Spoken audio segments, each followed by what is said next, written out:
you were a part of Indian Idol. मुझे लगता है I was the first contestant in the history of Indian Idol जिनके लिए Salim sir, Sunidhi ma'am और Anu Malik sir ने डायरेक्टली मेरे पेरेंट्स को कॉल किया था बधाई देने के लिए कि आपका बच्चा बहुत अच्छा गाता है। Tell me very honestly, the dynamics of a reality show. Ma'am you won't believe जो लोग जीतते हैं ना उनसे कहीं ज़्यादा टैलेंटेड बाहर लाइन में रिजेक्ट करके घर चले जाते हैं। मैं बहुत गरीब हूँ सपोज, मेरा अच्छा गाने से क्या उसका क्या ताल्लुकात है, तो इन सब चीज़ों से टैलेंट का कोई कंपैरिजन नहीं करना चाहिए एंड दैट इज़ रॉन्ग। तो रिमिक्सेस के लिए भी गाना नहीं बच गया है। अखियों से गोली मारे गोविंदा साहब और रवीना टंडन मैम पे जो कितना प्यारा शूट हुआ था, अभी क्या हो गया इस गाने की, मतलब अब जब तक गोली के बाद ढाए ढाए ढाए 10 बार सुनाई ना दे तब तक खत्म। उससे अच्छा एक नया गाना ही बना लो। नहीं वो रह ही नहीं गया ना सर। फिर भी वो मैंने लक की इसलिए बात करी क्योंकि हम सॉरी आतिफ असलम साहब के गाने के मैंने बहुत परफॉर्म किए हुए हैं, बट उन्होंने जो गाया है उनसे कई अच्छे 1000 गुना लाख गुना गाने वाले अपनी कंट्री में थे। और वहाँ पे नाचने वाले लोग महामृत्युंजय मंत्र का जाप चल रहा है क्या, तो वेस्टर्न डीजेस यूज कर रहे हैं उसको, इस पे तो लोग रोक लगाने वाले कोई नहीं। और pop music is not bad, उसमें वल्गैरिटी।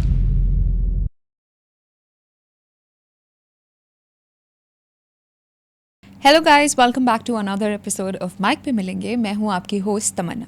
गाइस कभी कभी कुछ ऐसी आवाज़ें होती हैं जो सिर्फ गाती नहीं हैं, वो परंपरा को आगे बढ़ाती हैं। और आज की जो हमारे गेस्ट हैं वो कुछ ऐसे ही हैं।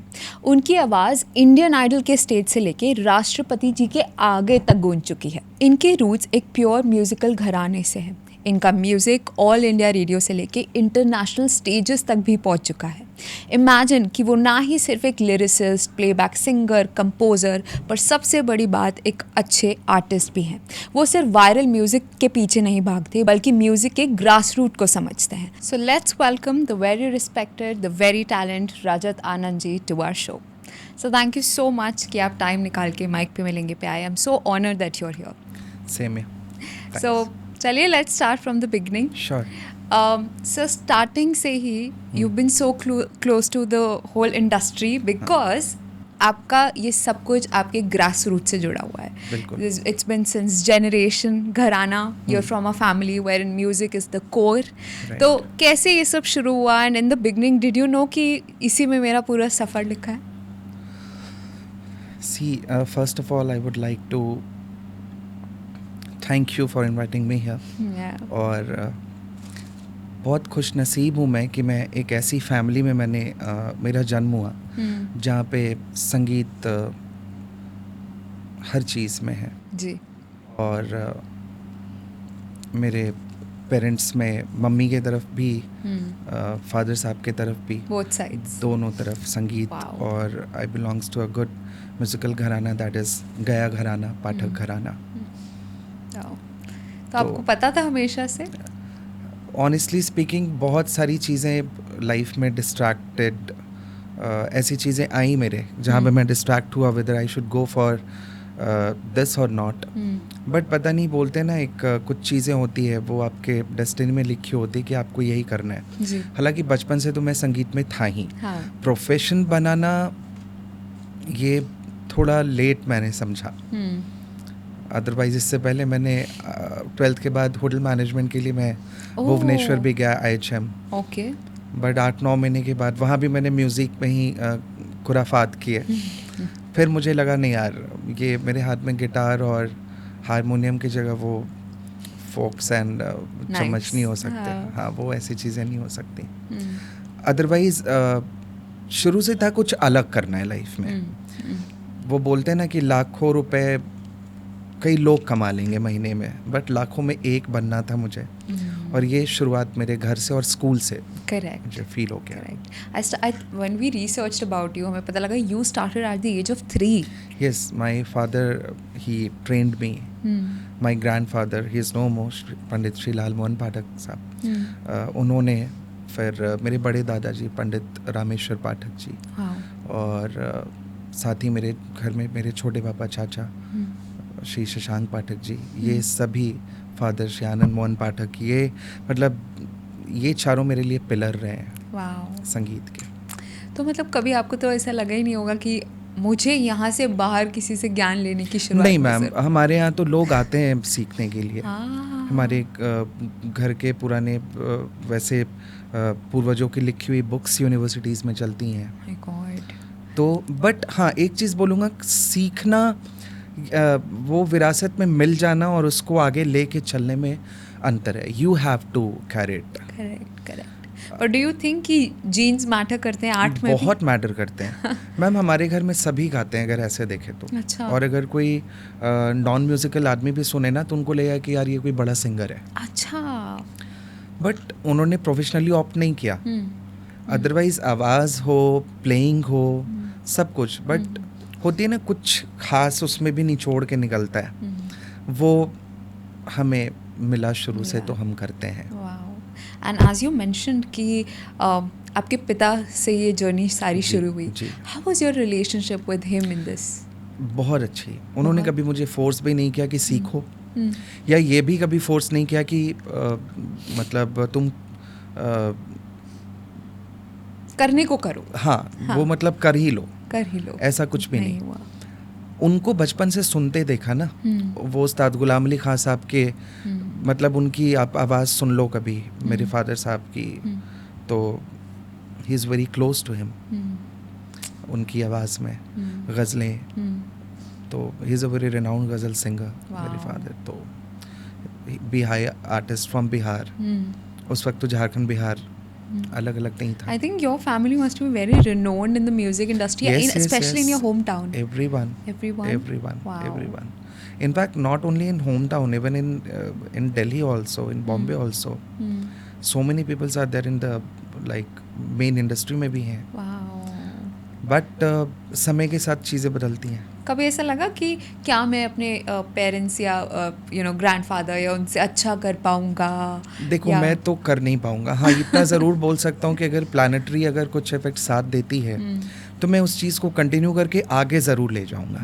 मैं उन जैसा अच्छा नहीं कर पाऊंगा, मुझे पता है, क्योंकि उन्होंने जितनी तप की है ना इसको पाने के लिए, मैंने उतना शायद नहीं किया। नहीं पेशेंस है, ना मेरे अंदर है और ना आज के जनरेशन के अंदर है।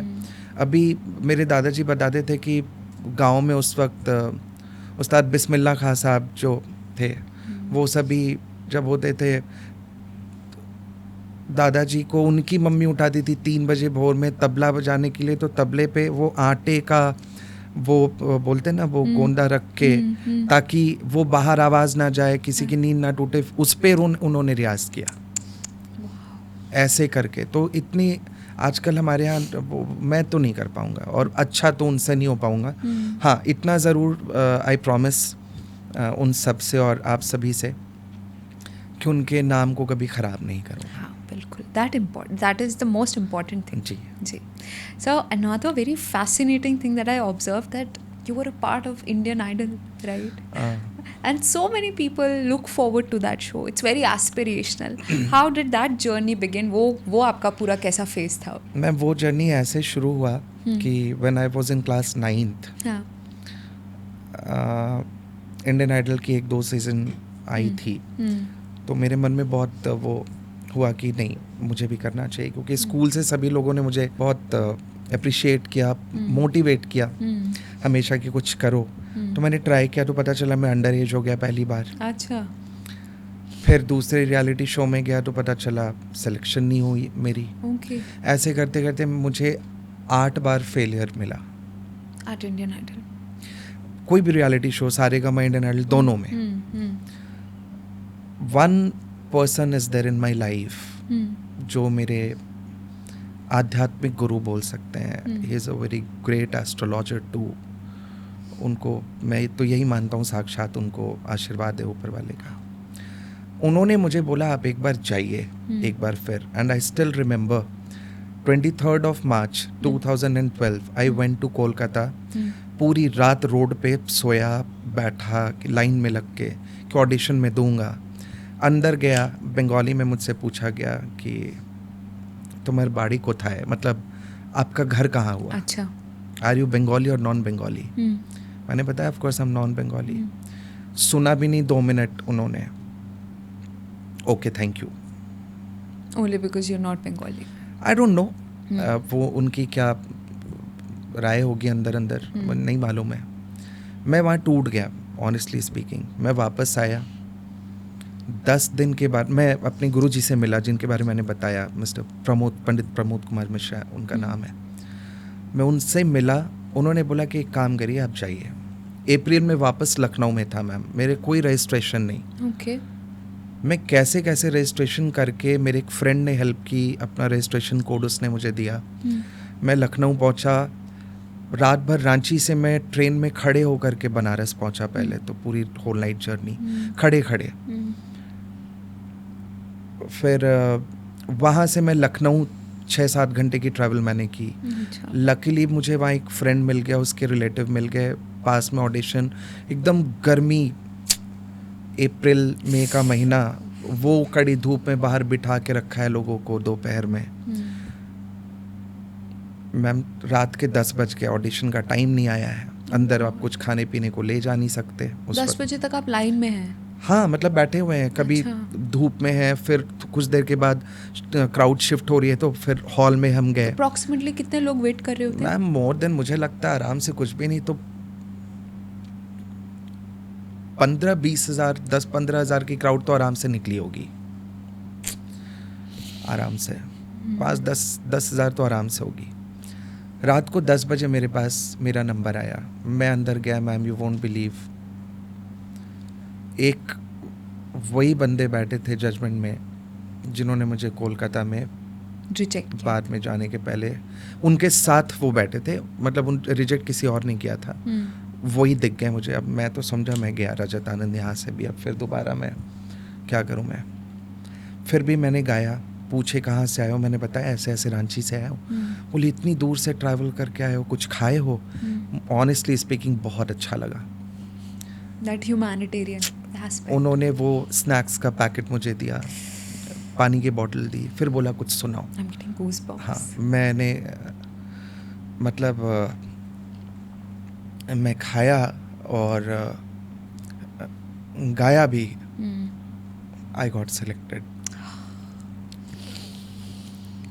उसके बाद Please get certificates.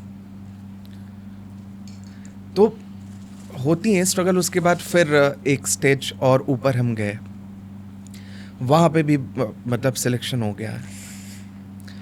तो वो खुशी मैं बता नहीं सकता सर, प्लीज भाई। It's okay sir, it's okay. Very sensitive.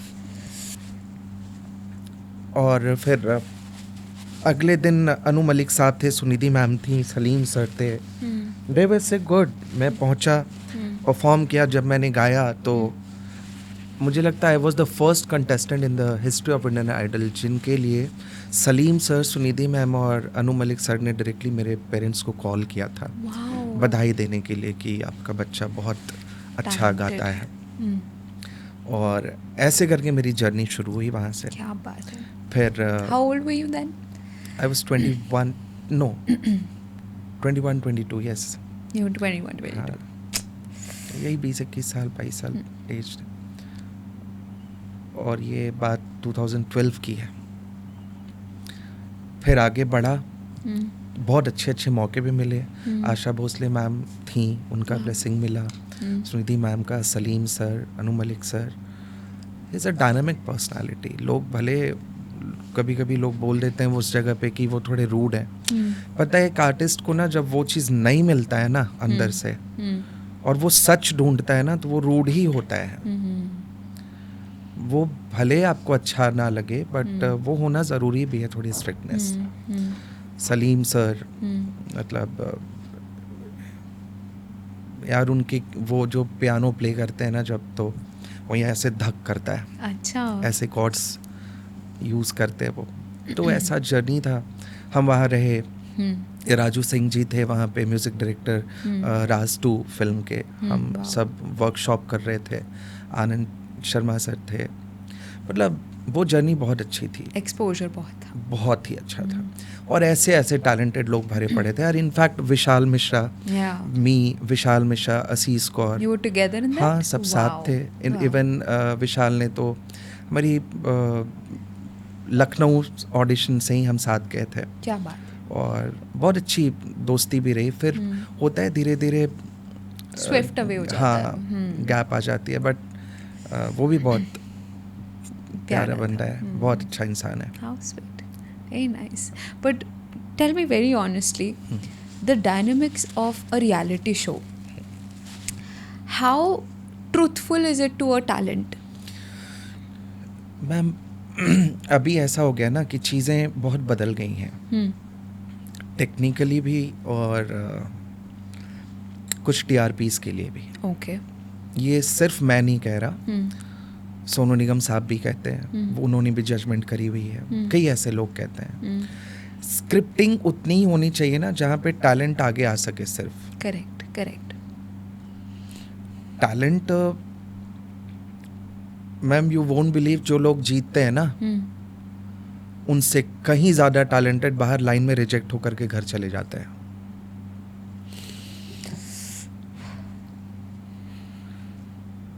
तो इतना भी नहीं हो जाना चाहिए. जैसे मैं बहुत गरीब हूँ सपोज, मेरा अच्छा गाने से क्या, उसका क्या ताल्लुकात है. आर्ट इज आर्ट, कला. भगवान ने मुझे गरीब देख करके तो नहीं भेजा था मेरे गले में. किसी की टांगे नहीं है, किसी की आंख नहीं है, तो उसको क्यों वो सिंपैथी क्यों कि हाय कितना अच्छा गाता है, उसकी आंखें नहीं है. ये क्या है? आंख नहीं होना वो एक अलग पार्ट है, उसके लिए ह्यूमैनिटी वो एक अलग चीज़ है. बट जहाँ पे आप टैलेंट, आप पूरे स्टेट को, पूरे कंट्री को आप एक तरफ आप रिप्रेजेंट कर रहे हैं, आप उस जगह पे गरीबी, तो लंगड़ा होना या कौन से शहर से ब्लाइंड है, होना, कितने गांव से है, मिट्टी के घर, उससे क्या फ़र्क पड़ता है. ये बात ऐसे हो रही होती है जैसे कि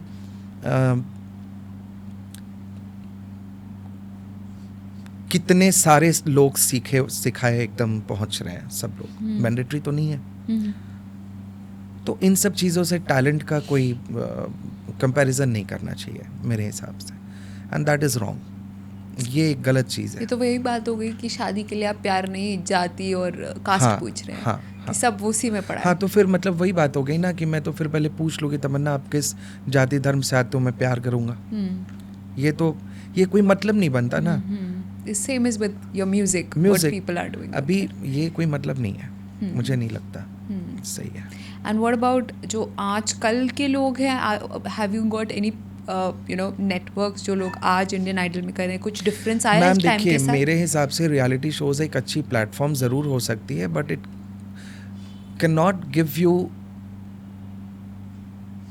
एवरीथिंग इन म्यूजिक.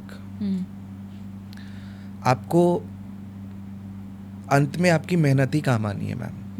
करेक्ट. मैं अगर बहुत आगे नहीं जा पाया, मैं यही समझूंगा कि मेरी मेहनत कम थी और मेरा लक साथ नहीं दिया. मैंने लक की इसलिए बात करी क्योंकि हम सॉरी आतिफ असलम साहब के गाने के मैंने बहुत परफॉर्म किए हुए हैं, बट उन्होंने जो गाया है उनसे कई अच्छे 1000 गुना लाख गुना गाने वाले अपनी कंट्री में हैं.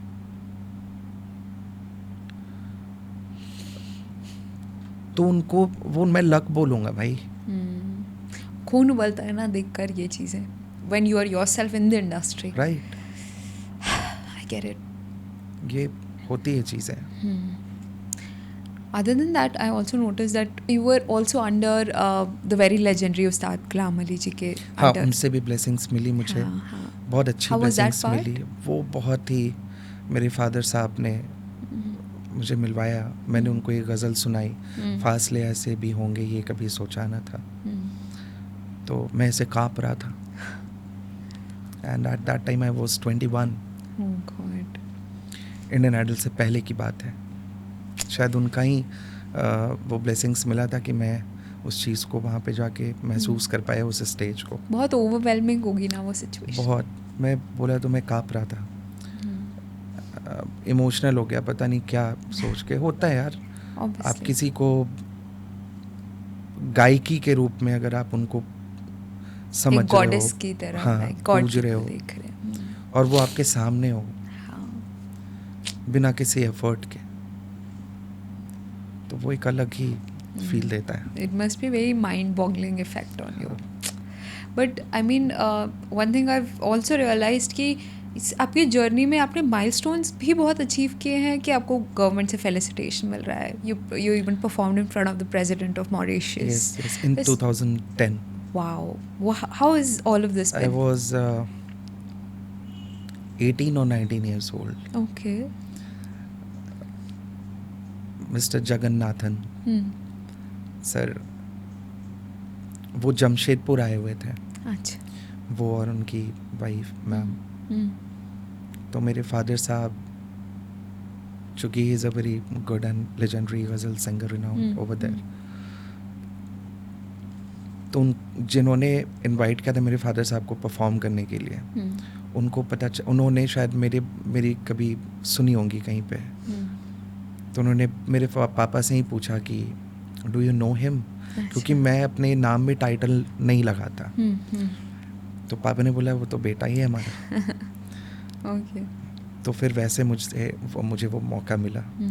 मुझे 2 गज़ल के लिए बोला गया था, but he listened almost 4-5 ghazals at that age. Amazing. तो ये भी बड़ी बात है मैम. बिल्कुल है sir. This is I seen so many people and ऐसी चीज़ें उनके एक पूरे बैकग्राउंड हिस्ट्री में हाँ, होना, it's like a big milestone. हाँ मैम, देखो नेम फेम अलग चीज़ है, वो कभी भी ऐसे क्लिक करेगा. वो मैनिफेस्टेशन में बिलीव करता है सर? बहुत ज़्यादा. बहुत ज़्यादा. Do you manifest? मैं तो वही मान के चलता हूँ ज़िंदगी में कि मुझे जो चाहिए, और देखो है भी, मिल भी रहा है. आप देखो, हाँ वो सब कुछ मिल रहा है मुझे. अब रहेगी बात मैम कि थोड़ा अपना काम है, कर्म करते जाना. मैं कर रहा हूँ, आगे होना नहीं होना महादेव के हाथ में, देखेंगे वो क्या होता है. बट सर कभी आपने ऐसा आपको कभी ऐसा लगा है कि there are a lot of people who are enjoying that fame that they don't deserve? Because I would not take names, but I personally feel that. थोड़ी देर पहले तो मैंने लक की एक नाम ली थी, एक आर्टिस्ट की. लक की ही बात है मैम, और बहुत सारे ऐसे लोग हैं.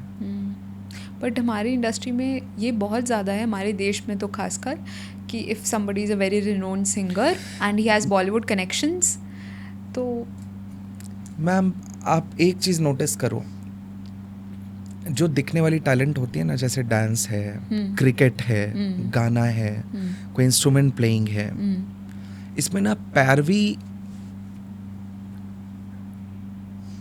लगा के ना, आप जिसकी पैरवी कर रहे हो ना, उसकी ही कहीं ना कहीं आप फ्यूचर बर्बाद कर रहे हो. अच्छा. How? वो ऐसे, सपोज मुझे कुछ नहीं आता है, ठीक है, किसी ने आया, किसी ने आपको रिकमेंड किया, रिकमेंडेशन इज डिफरेंट थिंग, पैरवी करना इज डिफरेंट थिंग, कि नहीं इसी को लेना पड़ेगा, वो है ना. और उन्होंने बोला कि नहीं रजत को लेना पड़ेगा. अब रजत तो सोच लिया यार, वाओ मैं माइक पे मिलेंगे बैठा हूँ, इससे बड़ा अभी क्या स्टेज होने वाला है. पहुँच तो गया, मेरी सारी चीज़ें वहीं पे ख़त्म. मैंने रियाज करना बंद कर दिया, मैंने आगे बढ़ने का सोचना बंद कर दिया. क्यों? क्योंकि आपने मुझे ऐसे दिला दी वो चीज़ जिस चीज़ का हकदार नहीं था, जैसे चुटकियों का खेल था. अब मुझे आगे बढ़ना भी था, तो मैंने खुद को रोक लिया. तो रिकमेंडेशन इज़ डिफरेंट थिंग, पैरवी करना इज़ डिफरेंट थिंग. तो ऐसे इंडस्ट्री में मैंने इसलिए ये बात बोली ना, क्योंकि आप गाने सुनो ना, कब तक ऑटो ट्यून पे गाओगे. करेक्ट. सोनू निगम साहब को तो मैं नहीं देख रहा कि वो एकदम ऑटो ट्यून के बिना उनकी ज़िंदगी ख़राब चल रही है. उदित नारायण साहब को तो नहीं देखा हमने. बट सर आप इतनी फ़नी चीज़ देखिए, जब ये जो आजकल ट्रेंडिंग आर्टिस्ट है, जिनके हम नाम नहीं लेंगे, रिस्पेक्ट अपनी जगह है, जब इनको लाइव परफॉर्म करने के लिए कोई 2 चंद लाइनें बोल देता है, तब सब सामने आ जाता है सर. मैम आप कभी गौर से ना कुछ लोगों की लाइव परफॉर्मेंस भी सुनना, यू विल फाइंड लिपसिंग चल रहा है वहाँ. शिट. हाँ, लॉट ऑफ टाइम्स ये तो होता ही है. है ना, वो लिपसिंग होता है, वो म्यूजिक चल रहा है पूरा. हाँ, वो और वो बेवकूफ़ी नाचते हैं आगे जा करके, जिनको गाना बज रहा में और गाने में डिफरेंस नहीं समझ में आता कौन गा रहा है. मेरे को लगता है लोग म्यूज़िक से ज़्यादा परफॉर्मेंस पे ध्यान देते हैं कि इंसान के कपड़े कैसे हैं, उसने कितना अच्छे डांस मूव्स किए गाते गाते, कोई ये ध्यान ही नहीं दे रहा कि उसे मैम अभी स्टार, मेरे नज़र में ऐसे लोग तो स्टार नहीं हो सकते, बहुत खुला बोल रहा हूँ इस चीज़ को, कि आप स्टेज पे आए, कपड़े अतरंगी पहनो, उतना ही पहनो जितना जच रहा हो। कुछ आर्टिस्ट ऐसे भी हैं इंडिया में जो आकर के स्टेज पे गिटार तोड़ते हैं और उसके बाद खुद को म्यूजिशियन भी कहते हैं, आर्टिस्ट भी कहते हैं। तो ये तो मतलब अगर हम जैसे म्यूजिशियन से पूछा जाए, आर्टिस्ट से जो who belongs to a good great gharanas, हम तो ऐसे लोगों को बोलेंगे कि यार इससे बड़ी बेशर्मी कुछ हो ही नहीं सकती है। तो ये कोई मतलब ही नहीं है। आप जिस चीज़ के बदौलत आपको ऊपर वाला नाम दे रहा है, शोहरत दे रहा है, पैसे दे रहा है, पहचान दे रहा है, आप उसी को स्टेज पे एक पब्लिसिटी स्टंट के लिए आ रहे हैं और कुछ भी करके जा रहे हैं। True that. बट आपको नहीं लगता सर कि इसमें बहुत ज़्यादा प्रॉब्लम हमारी ऑडियंस की भी है? मैम ऑडियंस से ज़्यादा प्रॉब्लम ना ऐसे PR एजेंसीज की है जो करवाते हैं ये काम, जो ये पिक्चर बना रहे हैं कि ये चीज़ अच्छी है। हाँ। और वैसे ऑफ कोर्स अपने इंडिया की वो ऑडियंस और व्यूअर्स इतने समझदार हैं मैम कि वो सही और गलत की पहचान कर सकें। कई ऐसे लोग हैं जो अच्छा इसको नहीं समझते, और सब कुछ हो रहा है सिर्फ पैसे के लिए। करेक्ट। मतलब पैसे मिले नहीं, बिक गए यार। बिकना भी है ना तो अंदर बिको कि कोई देखे नहीं, ऐसे लोगों के लिए मैं कह रहा हूँ। बट अब ये भी तो देखिए सर कि पहले एक अच्छा गीत क्या होता था कि इंसान सुने तो मन करे सुनता ही रहे। अब अगर किसी को कैटेगराइज करना है कि ये सॉन्ग या ये एल्बम हिट है, अगर वो इंस्टा पे उस पे कोई रील बना रहा है और वो रील पे हिट हो गई, वो रील्स हिट हो गई, मतलब वो म्यूज़िक हिट हो गया। मैम एक बात बताइए, ये चीज़ तो मैं अभी कुछ लोगों को, मैं वैसे कई आर्टिस्ट को भी अभी बोलना चाहूँगा जो हमारे साथ के एज के हैं, या मुझसे छोटे हैं या मुझसे बड़े हैं, वो जो स्ट्रगलिंग आर्टिस्ट हैं, don't go upon the number of followers on their Instagram और यूट्यूब व्यूअरशिप। वो डिसाइड नहीं करेगा मैम कि आप कितने अच्छे कलाकार हैं, है ना। लता मंगेशकर जी के मैं तो कान पकड़ के उनका नाम लेना ही चाहिए। उनके पास कोई इंस्टाग्राम नहीं था मैम उनके ज़माने में। रफ़ी साहब के पास कुछ नहीं था, किशोर कुमार साहब के पास कुछ नहीं था। ये लोग भगवान थे संगीत के, हैं और रहेंगे भी। इनके पास तो कोई सोशल मीडिया नहीं थी। आजकल लोग कंटेंट क्रिएटर पहले बनता है, म्यूजिशियन बाद में बनता है। तो मैम वो म्यूजिशियन ही नहीं है, वो तो कंटेंट ही क्रिएट कर रहे हैं ना। कुछ भी कर लो, hi guys what. So true. तो म्यूज़िक के नाम पे तो मतलब मैम एक्चुअली म्यूज़िक के नाम पे नहीं, समझो बात, इंस्टाग्राम पैसे दे रहा है। You're getting brand collaborations, Right. invitations of हाँ events. हाँ जी। तो आप तो कुछ भी करो, आपको इंस्टाग्राम को ये थोड़ी मतलब है कि आप सितार बजा के आप प्रॉपरली कमा रहे हो, या आप आपका सुर लग रहा है सर कि नहीं पटक लग रहे रहा हो। है। हाँ। बस आपको वो तो यही देख रहा है ना, काउंट्स, कि अच्छे इतने काउंट्स हो गए हैं, इसके पैसे बनने वाले हैं, भेजो इसको। उस हिसाब से अगर कंटेंट क्रिएशन के हिसाब से देखें, फिर तो Dhinchak Pooja should be a legendary singer. अरे भाई फिर तो मतलब वो टॉप पे होनी चाहिए। That is so ऐसे problem. सिंगर्स जो गिटार तोड़ रहे हैं, उनको मैं तो बोलूँगा भैया सर भी फोड़ लो एक बार स्टेज पे, Probability यार तब बढ़ तो जाए। मानूं कि आप कितने बड़े म्यूजिक लवर हो। सर आपको बहुत डिस्टर्बिंग लगता होगा ना व्हेन यू वॉच हाँ दिस? लगता है मैम, मैं ये सब सीधा ब्लॉक करता हूँ। मैं ऐसे कुछ भी फीड में आया सीधा ब्लॉक, मुझे ऐसी चीज़ें देखनी ही नहीं है। जब इंस्टाग्राम पूछता है कि do you want to see more content like that? एकदम ख़त्म। मैं इसलिए थोड़ा दूरी रहता हूँ सोशल मीडिया से। चीज़ें थोड़ी अभी अच्छी चीज़ें डालो ना यार, कौन मना कर रहा है। एक प्लेटफॉर्म मिला है अच्छी, उसकी यूटिलाइज करो। Correct. Coming back to you sir, spirituality का कितना बड़ा रोल रहा है आपके जर्नी में? मैम मेरे हिसाब से संगीत खुद में एक साधना है। हाँ। सबसे पहले तो एंड ऑल्सो एक मेडिसिन है। एक मेडिसिन भी है। हाँ जी। इनमें कई ऐसे रागाज हैं, रागिनी हैं, जिनसे सिर दर्द भी ठीक हो जाती है, सुकून भी मिलता है, नींद भी आती है, हील करता है। हील करता है। कई जगहों पर तो म्यूज़िक थेरेपी होती है ना। राइट।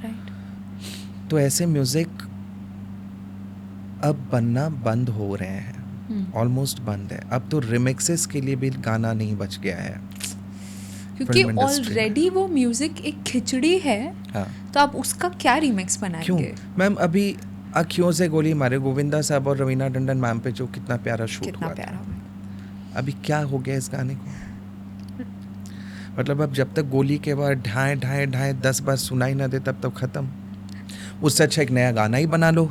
नहीं, वो रह ही नहीं गया ना सर। मैं बना रहा हूँ ना मैम, What are you फिर भी coming वो with? अच्छा लगेगा। हाँ जी। ऑनेस्टली वो अच्छा लगेगा। हाँ। वो ऐसा नहीं लगेगा कि शब्द कहीं और जा रहे हैं, आवाज़ साउंड कहीं और है, वैसा वाला नहीं। वो जो होता है ना एकदम कैसा, इनसे अच्छे तो वो लोग काम करते हैं जो कुछ एक डीजे का नाम लेके बोलते हैं डीजे चेतस। डीजे मतलब चेतस तो फिर भी चलो वो He's a तो big, बड़े artist. हाँ आर्टिस्ट हाँ, बाकी तो लोग वैसे एकदम गाँव घर में कुछ नहीं होता है डीजे अन्नू अन्नू अन्नू अन्नू अन्नू एकदम ऐसा वाला। राइट, तो एटलीस्ट उनकी बीट हाँ, पॉइंट पे तो हाँ, है। गाने अच्छे बना रहे हैं। देखो बहुत सलीम मर्चेंट साहब हैं। एनी न्यू आर्टिस्ट इधर तो वो 6-7 सालों से फिल्म में शायद करना उन्होंने भी रोक रखा है, इंडिपेंडेंटली कर रहे हैं वो। एनी न्यू आर्टिस्ट जो आपके फेवरेट हुए हैं? एनीबडी जो आपने कहीं देखा या सुना और आपको पसंद आए? मुझे ऐसे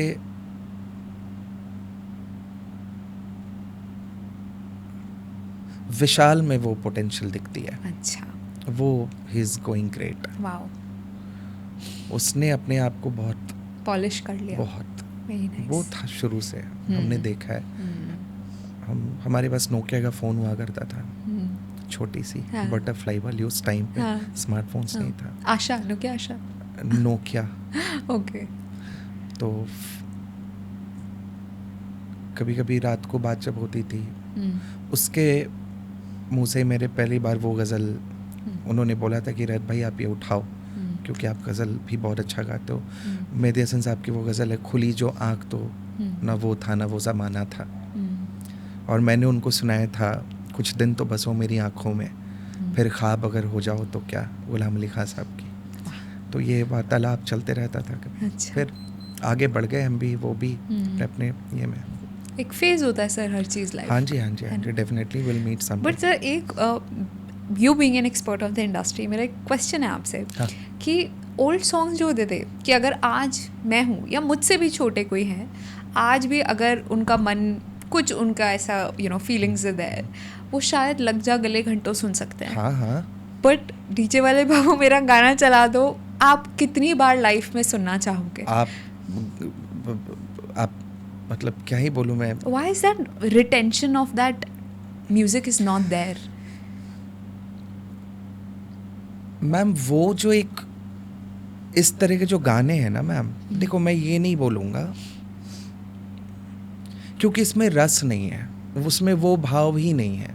इसमें है कि बस कुछ भी मिला बजाओ, धड़ाम डिड़ीम हुआ बजा, लोग आए, लोगों को वर्ड्स। देखो गाने में भी ना ये कुछ चीज़ होती हैं कि कुछ गाने होते हैं वोकल प्रधान, जिसमें गायकी प्रधान, लिरिक्स प्रधान गाने जिसमें लिरिक्स ज़्यादा चढ़ के बोलता है, गायकी अलग बोलती है, तो वो थोड़ी लिरिक्स कमज़ोर भी है लेकिन गायकी इतनी अच्छी है कि वो गाना हिट हो रहा है। हाँ। कुछ ऐसे। तो ये सारे गाने ना लिरिक्स वाले हैं, जिनको शब्द को बोल को धुन दे दी गई, वैसी म्यूजिक यूज कर ली गई, वर्ड्स का ही पर्पस था। हाँ। बस। हाँ। मतलब रियलिस्टिक फिल्म जैसे बन रही है आजकल वैसे लोग म्यूजिक, लेकिन संगीत में ऐसे ज़्यादा दिन नहीं चल सकता। साइकोलॉजी से ये भी खुद में एक स्टडी है। नहीं चल सकता। और इसलिए नहीं चल सकता क्योंकि इसमें बोल सकता हूँ मैं कि कंसिस्टेंसी होने की कुछ गुंजाइश ही नहीं है ऐसे गानों में। अभी बताओ ना आप, मैं कितना सुन रहे वो गाना, डेड है। इट्स जस्ट वो राजधानी की तरह आती है ऐसे गाने, पार कर जा। जितनी देर में वो दिख सका फिर गायब। तो वो बस एक प्रॉपर संगीत सीखने के लिए you will have to follow Lata Mangeshkar ji, Ghulam Ali Khan sahab, Jagjit Singh साहब, ऐसे लोगों को आप फॉलो करो, सोनू निगम साहब, रफ़ी साहब, किशोर दा साहब। बट सर एक और चीज़, मतलब आपने हर तरीके के लोग अपने अराउंड देखे होंगे, हाँ, हाँ। जो रिस्पेक्ट करते हैं, जो नहीं करते. आपने कभी नोटिस किया कि पहले के जो गाने थे उसमें एक फीमेल को बहुत रिस्पेक्टफुली पोर्ट्रे किया जाता था, हाँ. Which is very opposite in today's generation. It's very disrespectfully आप एक तरीके से ऑब्जेक्टिफाई करते हो लड़कियों को, स्पेशली इन द पॉप वाला सॉन्ग्स. तो what do you think about that angle? Ma'am होना चाह भी रही है ना. Don't you agree? Yeah, they auditioned to be in a part of that. होना चाह भी रही है ना. मैं घर का दरवाज़ा खुला रखूँगा और चाहूँ कि चोर चोरी भी ना करे. True that. Good example. Right. तो हो भी रही है ऐसी चीज़. And what about music like सूफी? आजकल सब सूफी है. देखो, सूफियाना हो सकता है, सूफ़ी नहीं हो सकता है. अच्छा, what is the difference? Difference ये है कि सूफ़ी कलाम हो सकती है, इबादत हो सकती है. जैसे भजन है, वैसे सूफ़ी है, वैसे शब्द है. अंग्रेज़ी में वहाँ चर्च में प्रेयर है. तो सूफियाना बना सकते हैं आप. संगीत थोड़ी सूफियाना हो. अच्छा, the vibe. सूफ़ी ही संगीत है हाँ. ऐसा नहीं हो सकता. Okay. सूफ़ी लिखी जा सकती है. सूफ़ी को सूफियाना बनाया जा सकता है. इस तरह की चीज़ें सूफ़ी होती हैं. अभी इसको धुन दे देना तो ये तो सूफियाना हुआ ना. अभी कैलाश खेर जी सूफ़ी कहाँ गाते हैं? हाँ. प्रीत की लत मोहे ऐसी लगी है, सूफ़ी कैसे हो सकता है मैम? लोगों ने उनको ज़बरदस्ती बना दिया सूफ़ी सिंगर. डिफरेंस Only है professional knows about it ना. मतलब ऑडियंस को तो जो बोल रहे हैं वो तो उनको वही फीड होगा ना. मैम. देखिए, ऑडियंस को भी इतनी आजकल होनी चाहिए कि जैसे हर चीज़ में वो पैसे लेते समय सोचते हैं ना मेरे पास कितने आ रहे हैं. तो हर चीज़ को एक्सेप्ट करने से पहले ना थोड़ा समझना चाहिए. और pop music is not bad. Bad उसमें वल्गैरिटी है. Vulgarity. Hip hop pop music है, इंडी पॉप म्यूज़िक है. मैं ये नहीं कह रहा कि आप ऐसे गाने मत बनाओ, वल्गैरिटी मत दिखाओ, डबल मीनिंग गाने मत लिखो. इतनी बुद्धिमान इतने बुद्धिमान हैं हमारे लिसनर्स कि आप क्या बोलना चाह रहे हो वो समझ रहे हैं. बट सर, जैसे आप तो इतनी बड़ी बड़ी जगह परफॉर्म करते हैं जी. तो आपने नोटिस किया होगा पैटर्न की जो बड़े घराने के लोग होते हैं वो ऐसे सॉन्ग को क्या कभी दे support that? Ma'am, again I am telling you, मैं सब वल्गैरिटी सपोर्ट नहीं करूँगा. Very good. Simply that's very nice. संगीत सपोर्ट करूँगा. आप वेस्टर्न बनाओ, सपोर्ट करूँगा. आप ब्लूज़ करो, आप जैज़ करो, आप इंडियन क्लासिकल करो, इंडो वेस्टर्न करो, पंजाबी करो, सूफियाना करो, गज़ल करो, भजन करो, सब करो. भजन से आता है सर, आपने देखा भजन क्लबिंग बहुत ट्रेंड में है. तो मैम, इसमें तो बेवकूफ़ वही लोग हैं ना जो जा रहे हैं, शराब चल रही है क्लब में और मंत्रास चल रहे हैं. ऐसा है? आप उठा के देखो आप. अभी महाशिवरात्रि और वहाँ पे नाचने वाले लोग, महामृत्युंजय मंत्र का जाप चल रहा है, क्या तो वेस्टर्न डीजेज यूज़ कर रहे हैं उसको. इस पे तो रोक लगाने वाले कोई नहीं है. I didn't know this. This आप is so देखो, आप sad. गूगल करो. मैं ऑडियंस को बोलना चाहूँगा, ऐसी चीज़ों पे एक्शन लो. क्यों? हनुमान चालीसा पढ़ रहे हैं, बीट बॉक्सिंग चल रही है, हनुमान चालीसा हो रहा है, वेस्टर्न बीट्स पे हनुमान चालीसा पढ़ रहे हैं, लोग शराब पी के नाच रहे हैं. और rap is one of the favourite kind of music that people believe these मतलब डेज. किस चीज़ का रैप मैम? आधे रैप तो समझ नहीं आते. तुम बोलना क्या चाह रहे हो भाई? इतनी तेज तुम बोल ही क्यों गए जब मैं तुम्हारी दर्द समझ ही नहीं पा रहा हूँ. वो भी करो तरीके से. Because music is a language, right? हाँ, मैं तो वही कह रहा हूँ. मैं नहीं कह रहा मत करो, मैं कह रहा हूँ सलीके से कर लो. मेरा नाम रजत आनंद, मैं यहाँ से रहता हूँ. आप समझ पाई?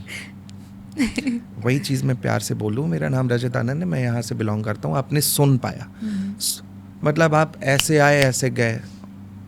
मैं रैपर हूँ, बस वर्ड राइम हो दिया and there is no word. Rapper हूँ, कुछ समझ में नहीं आया क्या बोल के गए, तो शब्द भी तो सुनाई पड़े. बट सर, आई थिंक आप खुद भी individual, you been a composer, a lyricist, you good with instruments, you good at singing. I think आपको हर एस्पेक्ट का इतना बारीकी से आप देख सकते हैं हर चीज़ को कि आपको ऐसा लगता है कि you can pick a problem in everything that you see which is going wrong, but I think audience नहीं समझ पाती, anybody who is not from the industry. Ma'am इसका एक ही इलाज है Awareness. मेरे हिसाब से, अवेयरनेस भी है, और दूसरी चीज़ कि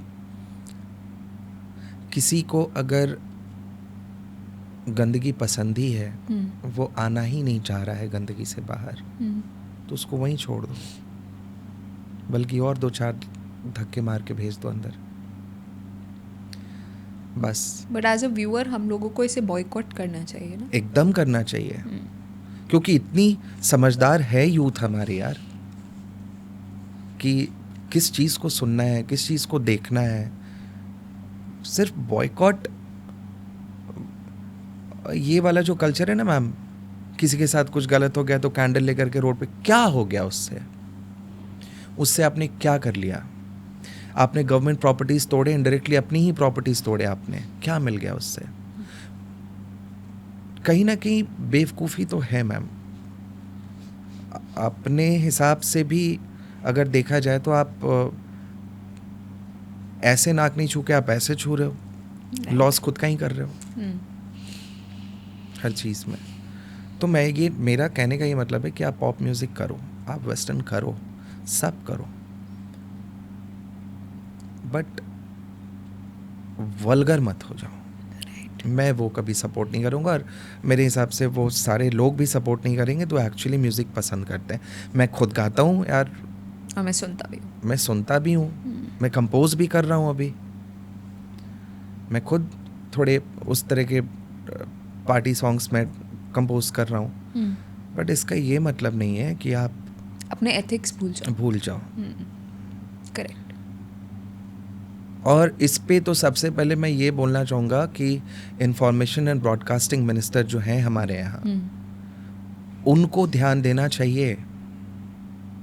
एक कल्चरल मिनिस्टर का मतलब सिर्फ ये नहीं है कि कला और सांस्कृतिक चीज़ों को देखें। आपके संस्कार जा रहे हैं देश से, आप उस पर भी रोक लगाएं, बिल्कुल, उसको भी बचा लें। बिल्कुल। तो मैं बड़े तहे दिल से मैं निवेदन करूँगा अपने गवर्नमेंट से भी इस पॉडकास्ट के माध्यम से कि ऐसी चीज़ों पे रोक लगाएं, वल्गैरिटी पे रोक लगाएं, so that this industry stage clean and respected. हाँ, थोड़ा बहुत चलता है यार, हंसी मजाक वाली चीज़ हो गई, या फिर वैसे थोड़े शब्द हों, जैसे कृष्ण जी राधा जी का जो था, it was a very sweet yet natkhat relationship, but it was not vulgar. वही बात है ना मैम, उसमें भी कई ऐसे ज्ञान वाले लोग आ जाएंगे जो 10 बार किसी से किसी की शादी करा दें, उनकी उनसे हुई थी, इनकी उनसे हुई थी, तो लीव दैट टॉपिक। वो प्यार समझने की ये कंपैरिजन होनी नहीं चाहिए मेरे हिसाब से। तो मेरा बस वही है, शब्दें इस्तेमाल उतनी ही हो जितने में गरिमा बची रहे। बिल्कुल सही। बस। तो what about your future projects? Is there anything new that you're coming up? Yeah, one of my project is Nagin Vargi is going to be released on 2nd of March. Wow, very soon. Yeah. I think day after tomorrow. While people will be watching it, तब तक तो हो गया होगा launch. Yes. तो वो गाना मेरे आप जितने भी म्यूजिकल प्लेटफॉर्म्स हैं आप उस पर सुन सकते हैं।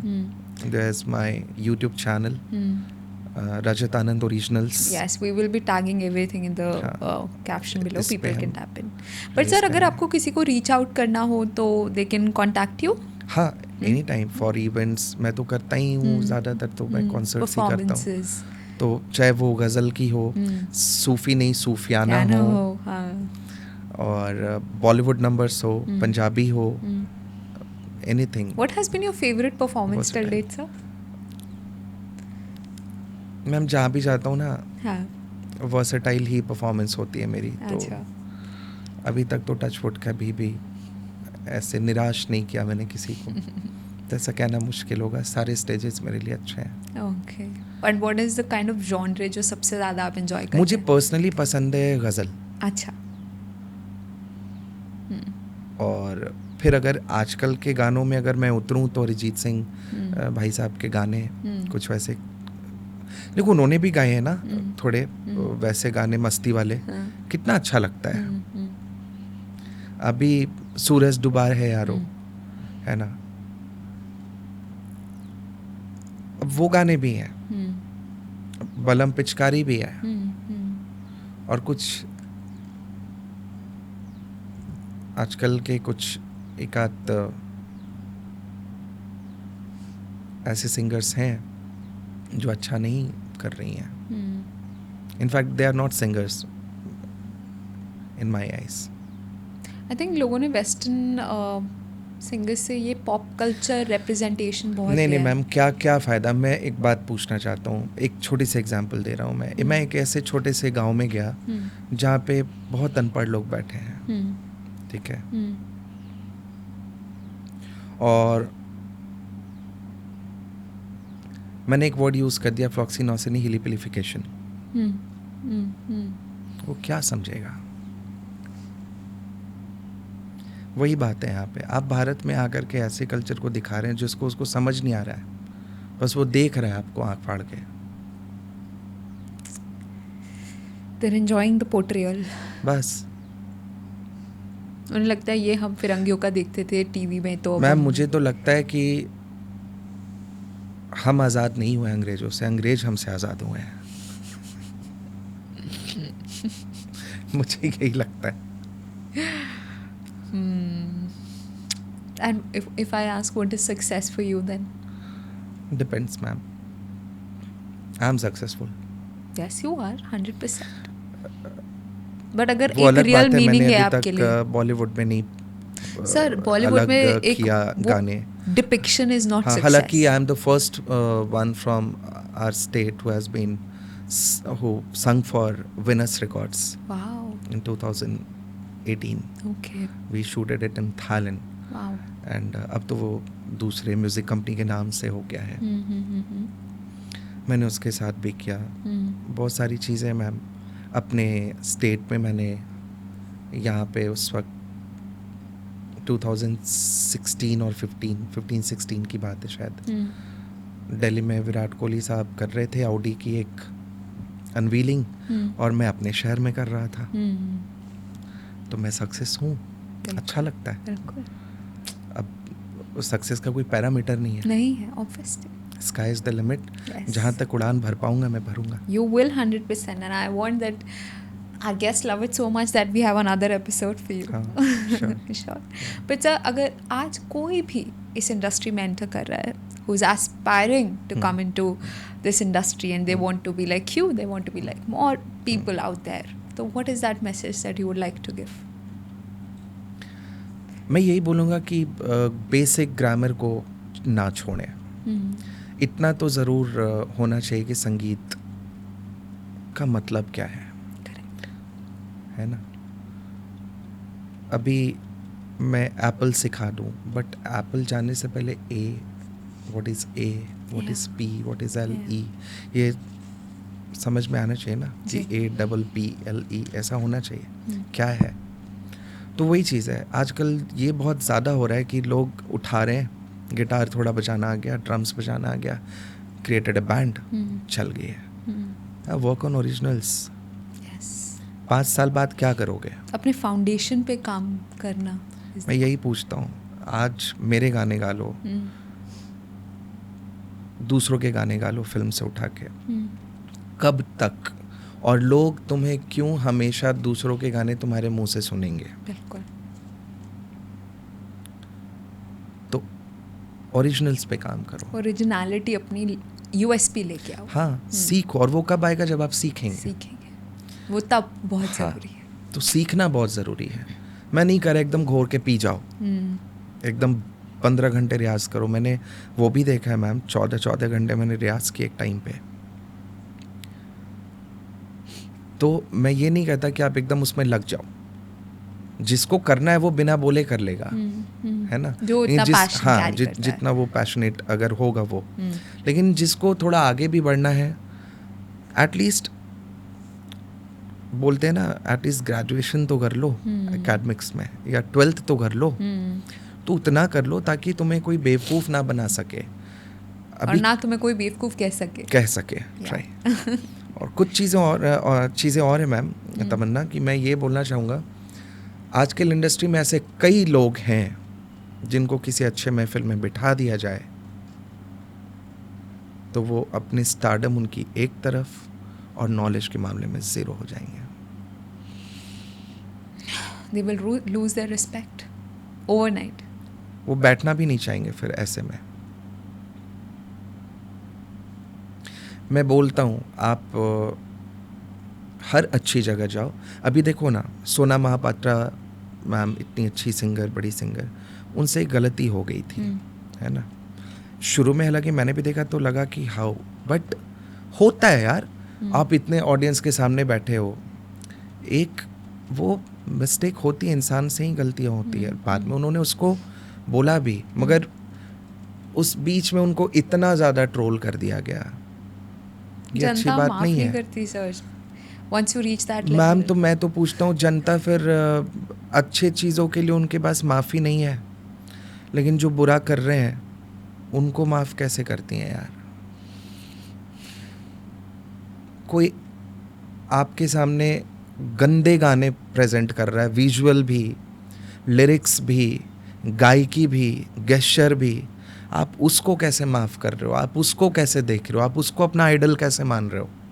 आई रियली होप कि इस मीडियम के थ्रू हाँ, people do open their eyes, because I agree with you, you are very right, but yet again कितने लोगों को ये इस चीज़ का you know they feel this, they realise this, very few कहते हैं ना कि अगर जिस तरीके की भेड़चाल हो रही है गंदगी में, they are flowing with it. Ma'am इतना ही जानता हूँ,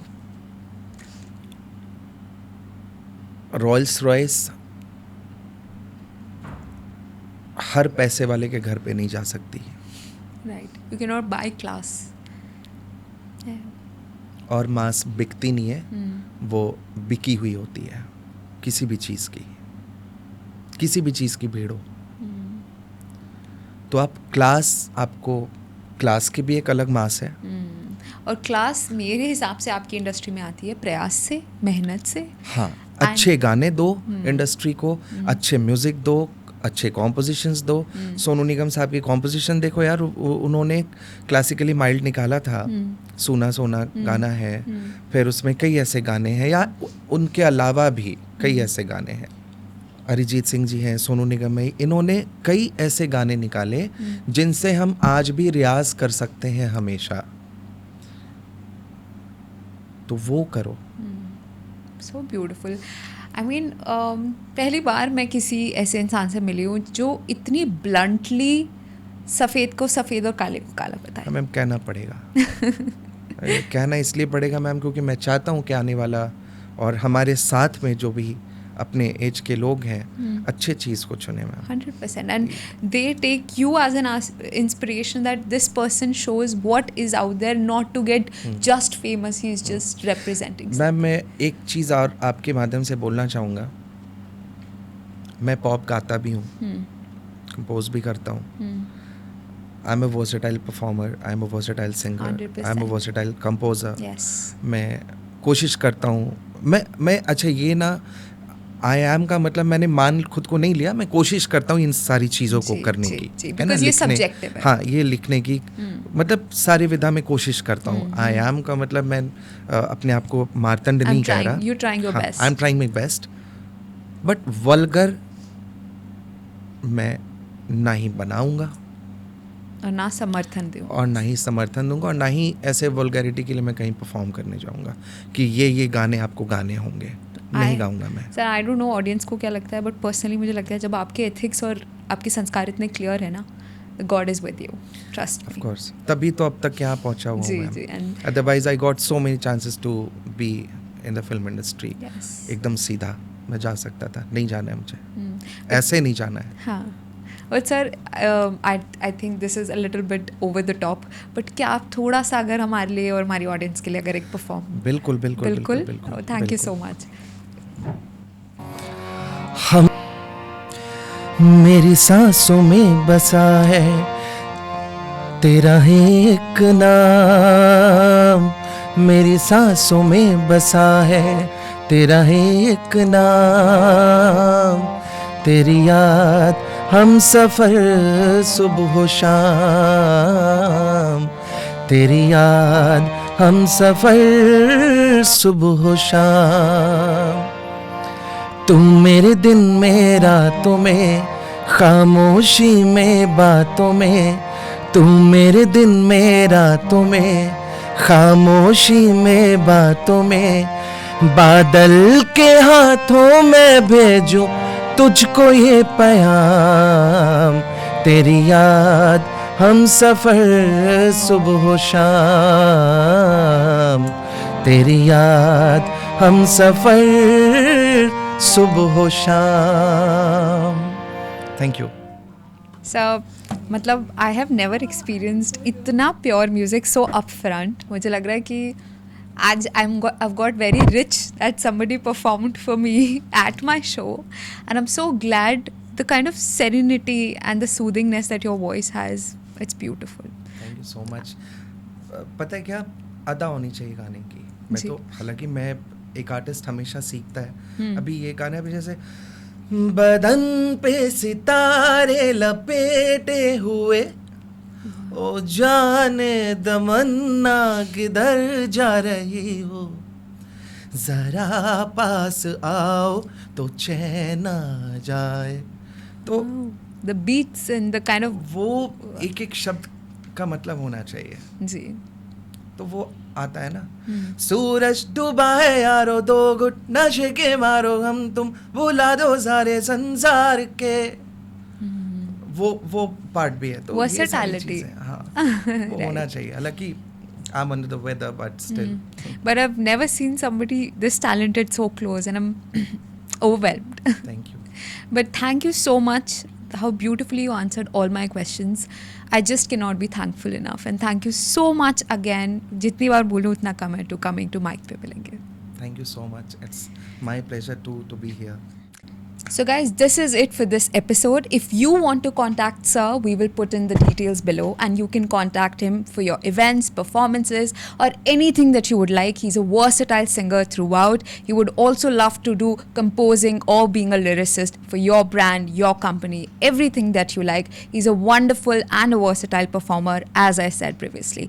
तो अगर आपके कोई भी doubts हैं हमारे आज के guest से, you can definitely comment, and we would love to answer them. This is it for this episode. Thank you, and do subscribe to Mic पे मिलेंगे।